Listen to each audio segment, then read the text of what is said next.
গাড়ি কই রে? ওই তো আসছে। আসো আসো আসো, এই তো গাড়ি চলে এসেছে। তাড়াতাড়ি উঠে পড়ি। গমের বস্তায় ওই এই এই এই এই তাড়াতাড়ি তাড়াতাড়ি এই। হ্যাঁ ওস্তাদ আসছি। এই নে ধর ধর ধর ধর, মাথায় তোল মাথায় তোল। কেউ দেখলেই কিন্তু ফেকড়াই পড়ে যাবো। চল চল চল চল চল, দেরি করা যাবে না, এখান থেকে বেরিয়ে পড়ি চল। ওস্তাদ বস্তাটা তো অনেক ভারী। আরে যত ভারী তত টাকা, চল বিক্রি করে আসি। কি রে, গাড়ি চলছে না কেন? কি বলেন ওস্তাদ? আমার তো মনে হচ্ছে গাড়ি ঠিকই চলছে। দাঁড়া তো, নিচেই যে দেখি আমি।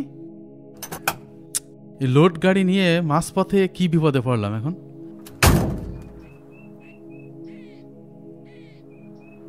হ্যাঁ, যা ভাবছিলাম তাই।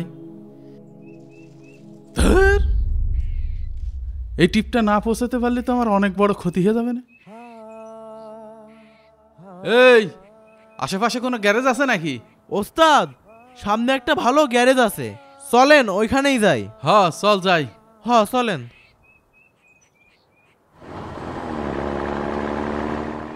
এই দোকানে বিক্রি করতে হবে। দাঁড়া, মহাজনের কাছে একটা ফোন দি। এটা নিয়ে এখন আবার দাঁড়ায় থাকতে হবে। মহাজন, এক বস্তা গম নিয়ে আসছিলাম, তা আপনি কই? ও আকিব, এই আমি তো দুপুরে খেতে যাচ্ছি বাসায়। তুই এক কাজ কর, ওই যে ওই পাশের গ্যারেজটায় রাখ, দেখি আমি ওখানে বলে দিচ্ছি, তুই টাকা নিয়ে যা। আচ্ছা ঠিক আছে, এই চল চল চল। ভাই, আপনার গাড়ির ইঞ্জিনে সমস্যা, ফিল পাম্পে কারেন্ট পাচ্ছে না।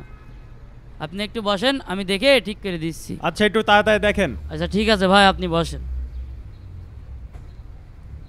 ভাই, সাত ভাই পাঠাইলো, এই গমটা রেখে 1000 টাকা দিতে বললো।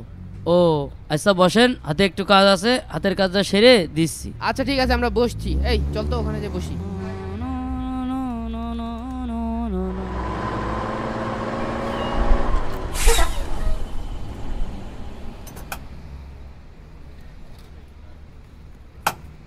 এই গ্যারেজে তো দেখছি ভিড়।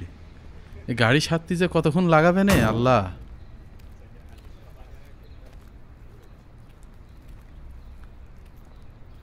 এই মেকানিক ভাই, ভাই আমার গাড়ির চাকা পাংচার হয়ে গিয়েছে, ঠিক করতে হবে। ভাই, আমাদের টাকাটা দিলে আমরা চলে যেতাম, আর কতক্ষণ বসবো? বসেন, দিচ্ছি। দূর, আর ভাই, ভালো লাগে না। হাতের কাজটা শেষ করে নি, তারপরে আপনার গাড়িটা ঠিক করে দিচ্ছি। ওখানে যে বসেন, যান। চলেন বহিগা। এই ও নাটটা টাইট দে। প্রতিদিন ট্রাকেতে এক বস্তা করে গম নামাতে পারলি 2000 টাকা, মাসে 60,000 টাকা। কি রে? সারাদিনই 1 ঘন্টা ওরা পরিশ্রম। কি বলছে? ভাই আমার সন্দেহ লাগছে, চলেন মাল চেক করে দেখি। হ্যাঁ, আমারও তো তাই মনে হচ্ছে। চল তো দেখি। টাকাটা যে কখন শোনেন দেবে না না আরেকবার বুঝতে ভাই? পারছি না। ভাই,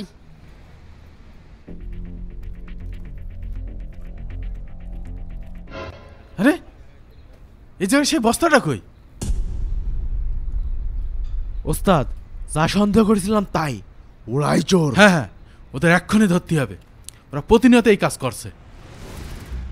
এই ভাই, এই বস্তায় কি? এই বস্তায় গম। গম কোথায় পেলেন? আমার পাইকারি গমের ব্যবসা আছে। তা গোডাউন কোথায় আপনার? ও আছে আছে, আপনি জানতে কিন্তু। ওরে শয়তান, তোদের দুটোকেই তো আমি মনে মনে খুঁজছি। তোরাই আমার প্রতিদিন গাড়িতে গম নামাস না?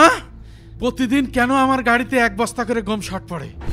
এই ভাই, এই এই আপনি আকিবের কলা ধরেছেন কেন? ভাই, এরা প্রতিদিন আমার ট্রাকতে গম চুরি করে, এরা দুটোই চোর। কি রে আকিব, তুই না পাইকারি গমের ব্যবসা করিস? না মানে মহাজন, বুঝতে পেরেছি, বলি তোকে আর কিছু বলা লাগবে না। এই দুটোকেই আমি এক্ষুনি পুলিশে দেব। তোদের আমি অনেক ভালো মনে করতাম। মনে রাখবি, দুটো অপরাধের কারণে মানুষ সবচেয়ে বেশি অপমানিত হয়, তার মধ্যে একটি হচ্ছে চুরি। মহানবী সাল্লাল্লাহু আলাইহি সাল্লাম বলেন, কেউ যখন চুরি করে তখন সে আর মুমিন থাকে না। চুরি করলে মানুষ দুনিয়া এবং আখিরাত উভয় জায়গায় অপমানিত হয় এবং লাঞ্ছিত হয়।